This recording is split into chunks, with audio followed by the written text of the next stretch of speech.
Bonjour et bienvenue sur une nouvelle vidéo sur la cybersécurité. Donc ici, on va voir comment exploiter une faille XSS dans une chaîne JavaScript avec le signe cote et anti-slash pour escaper de d'un tag. Donc, on a un laboratoire qui contient une vulnérabilité cross-scripting réflectée et on doit rechercher cette requête en traquant ses fonctionnalités, en suivant ses fonctionnalités. Donc, la réflexion se passe à l'intérieur de JavaScript dans une chaîne avec une seule, euh, euh, une seule cote et un backslash escaped. En fait, avec le tag signe supérieur, inférieur et anti-slash et script. En fait, c'est ça qu'ils appellent l'échappée. Donc, pour résoudre ce laboratoire, on doit effectuer une attaque cross-scripting et d'échapper la chaîne de JavaScript et d'appeler la fonction alert.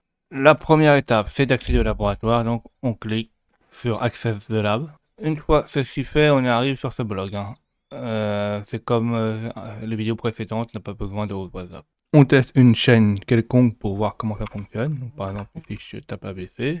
Je fais une recherche, là je vois rien, mais je vais regarder le code source. Donc on fait F12, on va dans l'inspecteur, et dans Search HTML, par exemple, on fait ABC. On continue la recherche jusqu'à temps de trouver notre résultat. Donc là on a connaît le H1 search pour ABC, donc c'est le renvoi de la chaîne en JavaScript.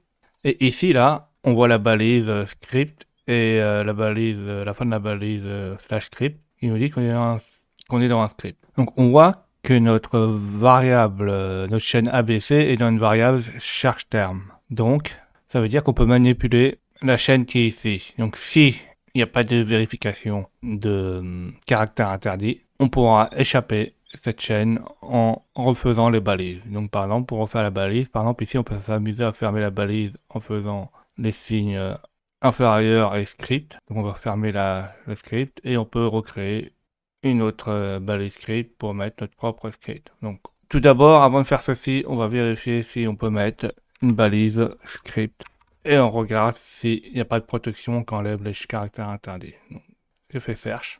Donc ici, notre chaîne ABC n'existe plus. Donc on va par là, on va chercher. Donc là on n'est pas dans la bonne. On va en bas et là on voit notre variable charge terme et on voit qu'en fait la balise script qui termine le script n'a pas été supprimée. Là on peut bien écrire en dur dans la variable script. Donc on va manipuler ceci. En fait, il analyse le script JavaScript et puis il fait ça dans l'ordre, en fait, c'est ça le problème. Le problème, c'est qu'il n'analyse pas tout le contexte. Donc maintenant, on sait que on peut manipuler du code JavaScript à partir de la variable. On va créer notre propre balise script. Dedans, on va mettre notre alerte. Par exemple, alerte 1. On referme notre balise. Et en fait, cette chaîne va être mise dans la variable search term et ça va manipuler le code source à l'intérieur du. On voit même que en fait, tu vois, quand on a fermé le script, ce qui est derrière là, comme il croit que derrière, il sait pas que il croit que le script est fermé, il pense que ce qui est derrière c'est du HTML. Donc on recommence. On voit que là, notre alerte pop, il n'y a pas de problème, que le laboratoire est résolu. Et des fois, quand ça ne marche pas du premier coup, vous rafraîchissez. Et on va quand même regarder notre variable script qui s'est passé dedans. Donc là, on voit notre variable, char terme. Elle a été cassée. Notre balise anti-slash slash script plutôt a cassé la fermé la balise originale. Après, on a créé notre propre balise et la variable a été prise pour du JavaScript, ça a activé l'alerte. Donc ça, c'est super dangereux comme faille.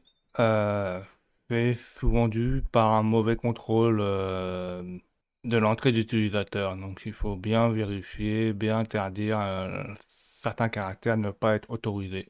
Et surtout, il faut surtout que personne puisse injecter du JavaScript dans du JavaScript ou dans la page web. Merci d'avoir vu cette vidéo. Mettez des pouces bleus et pensez-vous à vous abonner.